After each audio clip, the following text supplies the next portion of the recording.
हमें करना क्या है? जब क्रिया का अभ्यास करते तो लक्ष्य पता चलता। हमारा लक्ष्य क्या? लक्ष्य भय से मुक्ति। भय किस चीज का है? भविष्य पता नहीं, डर लगता है कहाँ जाएंगे हम, क्या होगा आगे।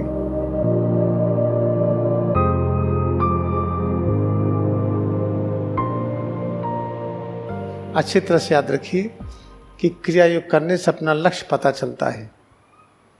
अभी लक्ष्य लोगों को पता नहीं कि कोई कहते हैं हमको लक्ष्य करना है क्लर्क की नौकरी मिल जाए, कोई कहते हैं हम ये हो जाए, कोई कहते हैं हम आईएएस हो जाए, कोई कहते हैं पीसीएस हो जाए, आईपीएस हो जाए, इंजीनियर हो जाए, डॉक्टर हो जाए। चलो हो गए। जो हम होना चाहते कोई न कोई है, उससे मिलिए, खूब मित्रता करिए। जैसे मित्रता करनी पता चले कि बड़ा दुखित है वो।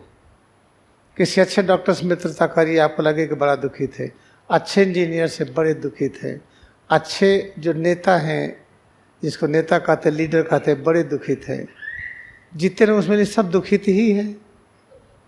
अरे हमसे इससे शादी हो जाएगी, जीवन धन्य हो जाएगा, शादी में खूब मारपीट शुरू हुई, अलग हो गई, बड़े दुखित है। तो सब दुखित ही दुखित तो हैं।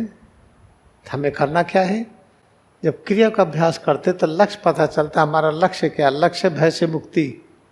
भय किस चीज का है? भविष्य पता नहीं, डर लगता है कहाँ जाएंगे हम, क्या होगा आगे। भय किस चीज का है? अतीत देखते हैं तो झगड़ा ही झगड़ा। राम ने रावण को मारा, राम लक्ष्मण सीता मिलकर शूर्पणखा की नाक काटा, राम ने बाल को छिप करके मारा। ये कष्ट ही कष्ट दिखता है, जहाँ देखो मार पीट ही है। चलो भाई कृष्ण अवतार में आते हैं। कृष्ण भगवान ने तो पूरा शिक्षा ही दे दिया अर्जुन को कि इन सबको मारो।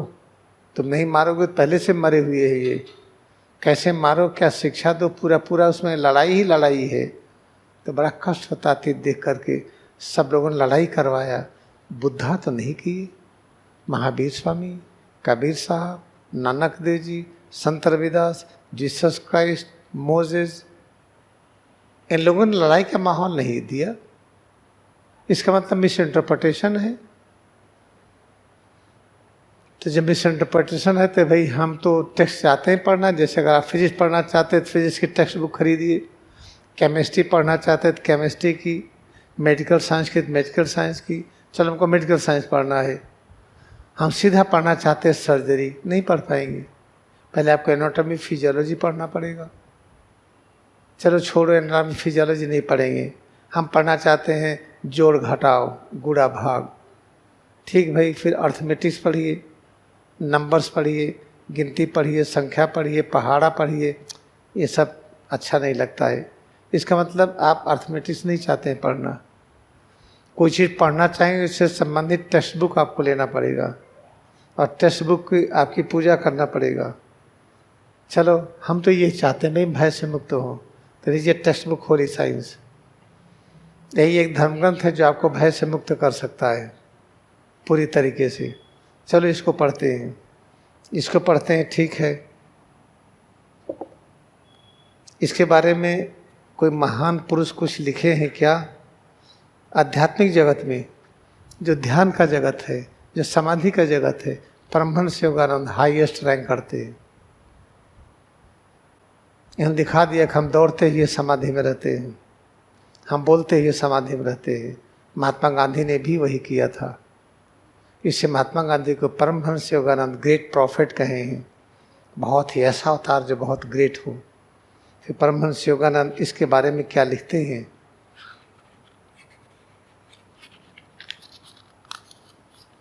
अंग्रेजी वाला ज़्यादा अच्छा है लेकिन हिंदी वाला पढ़ देते हैं।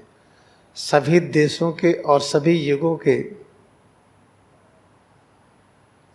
जो प्रॉफिट है, अवतार हैं, जिनको सदगुरु कहते हैं, ये सब अपने ईश्वर अनुसंधान में सफल हुए। ईश्वर अनुसंधान क्या है? लगता किसी को हम खोज रहे, ईश्वर अनुसंधान करती है। ईश्वर का अर्थ क्या है? ऐसा ज्ञान जो सूक्ष्म जगत को बना दे। सूक्ष्म जगत क्या हो? ब्रह्मा का जगत, ब्रह्मा की तरह निर्माण करना आ जाए। ऐसा ज्ञान जो परिवर्तन का ज्ञान कर दे, ऐसा ज्ञान निर्माण के साथ सुरक्षा प्रदान करे, ऐसा ज्ञान जो परिवर्तन कर सके जैसा चाहे, उसी को ईश्वर अनुसंधान कहते हैं। देखिए ईश्वर अनुसंधान होता क्या है? देखिए अंग्रेजी कितनी सरल बताना, हिंदी कितना टिपिकल है। ईश्वर किसको कहते हैं? ये अपनी भौतिक शरीर है। इसकी शक्ति का नाम क्या है? विश्व। इसकी चेतना शक्ति को विश्व कहते हैं।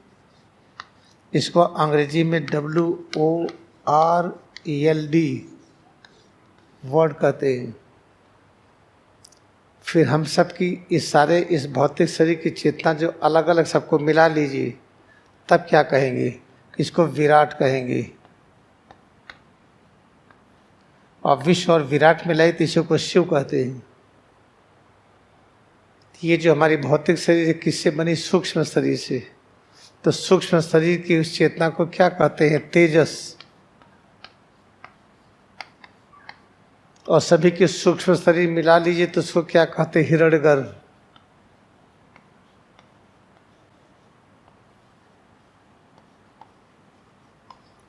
तेजस से हिरण्यगर्भ की मिलाई तो इसी को ब्रह्मा कहते हैं। और फिर आइए, जैसे हम लोग की सूक्ष्म शरीर ऐसे कारण शरीर है। कारण शरीर के चैतन्य शक्ति को प्राज्ञ कहते हैं। सभी के प्राज्ञ शक्ति को मिलाई तो उसको ईश्वर कहते हैं। प्राज्ञ शक्ति का स्वभाव क्या है? सबकी रक्षा करना, जो विष्णु की शक्ति है। तो प्राज्ञ और ईश्वर की मिलाई तो इसी को विष्णु कहते हैं। ईश्वर अनुसंधान, हालांकि अनुवाद सही नहीं है। गॉड क्वेस्ट का मतलब ईश्वर अनुसंधान नहीं है। जो अंग्रेजी में है, profits of all ages and lines succeeded in their God quest. इसका अनुवाद ये है, सभी देशों के और सभी युगों के सद्गुरु अपने ईश्वर अनुसंधान में सफल हुए। ये अनुवाद अधूरा है। गॉड क्वेस्ट का मतलब है संपूर्ण ज्ञान, ज्ञान से जुड़ी शक्ति का हम पाएँ, उसको पाने में हम सफल हो गए। हमारी प्यास क्या है? वो ज्ञान हम चाहते हैं जिससे सृजन कर सके, सुरक्षा कर सके, परिवर्तन कर सके। वो ज्ञान क्या? यही है शिव, ब्रह्मा और विष्णु का ज्ञान। यही सबकी प्यास है, इसको याद रखिए। तो इस प्यास को कैसे पूरा करें, उसके लिए होली साइंस है। ये इसे होली साइंस, ये अंग्रेजी वाला ज़्यादा ठीक है। ये होली साइंस जो है, अगर आप इसको फॉलो करते हैं तो हम भय से मुक्त हो जाएंगे। तो इसको फॉलो करने के लिए क्या करना पड़ेगा? इसको पढ़ना पड़ेगा। पहले तो इसको आपके हाथ में हो, ये एक आध दो बार देखिए इसमें कोई फ़ोटो वोटो है कि नहीं। कोई फ़ोटो तो नहीं दिख रही, बड़ी बोरिंग होगी क्या? अरे ठो चित्र मिला है। अरे कौन सा चित्र है? अरे तो चित्र है ना, सचित आनंद। पता नहीं क्या कॉम्प्लिकेटेड चित्र है ये। बोरिंग है, ऐसे मैथमेटिक्स की तरह है। बोरिंग नहीं होना चाहिए। इसको पवित्र सद्ग्रंथ है, इसको पकड़ करके इसको अनुभव करिए। बहुत बड़ी चीज़ है ये। परमहंस योगानंद इसके बारे में बहुत बड़ी चीज़ कहे हैं।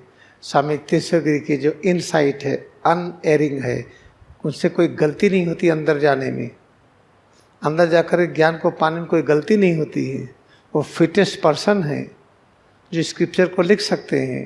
पूरब और पश्चिम में एकता स्थापित करने के लिए महाअवतार बाबा ने ज्ञानावतार स्वामी तीर्थगिरी की चुना। क्यों चुना होगा? क्योंकि यही ऐसा करने में सक्षम थे, इन्हीं की इच्छा थी। इसी होली साइंस को इस तरह से लीजिए आप। चलिए ठीक है, ले लिए और आगे बढ़ते हैं। क्या कहते हैं गुरुदेव, इसके बारे में देखिए।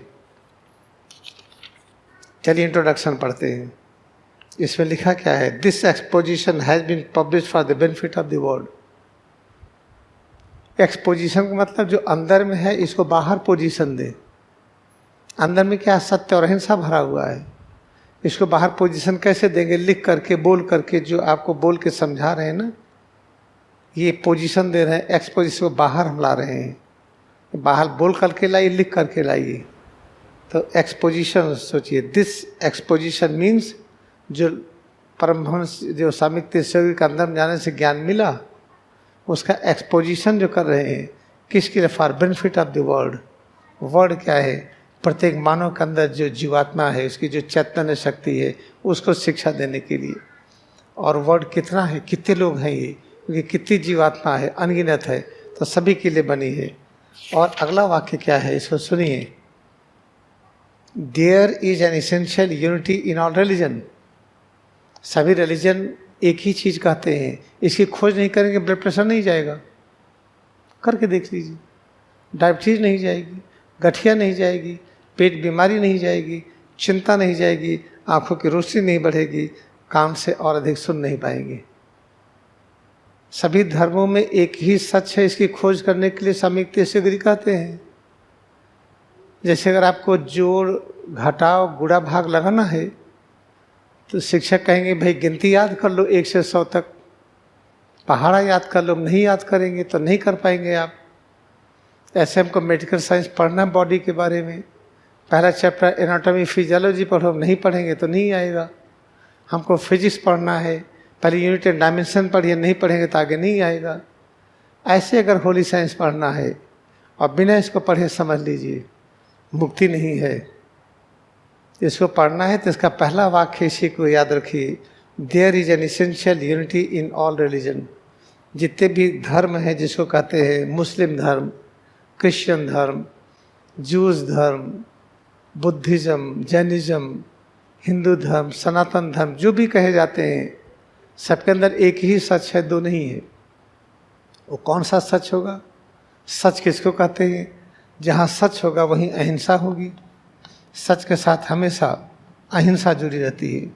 सच और अहिंसा एक ही, ये दो नहीं है।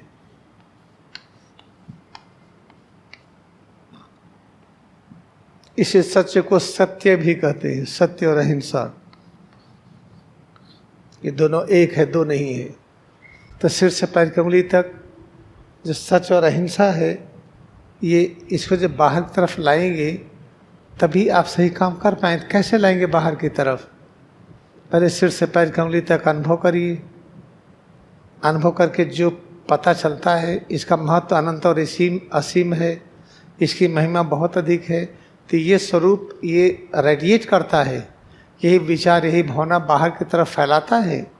अगर कहेंगे कि हाड़ मांस है, ये नरक का घर है, ये दुख का घर है, ये नश्वर है, ये एटम मालिक्यूल है, तो इससे जो तरंगे रेडिएट होंगी वो अशांति पैदा करेंगी। अगर सिर से पैर की उंगली तक इसकी अनुभूति, जो स्वामी तीसरी कहते हैं, परब्रह्म के अलावा कुछ भी नहीं है, तो यही परब्रह्म निराकार परब्रह्म का साकार रूप है।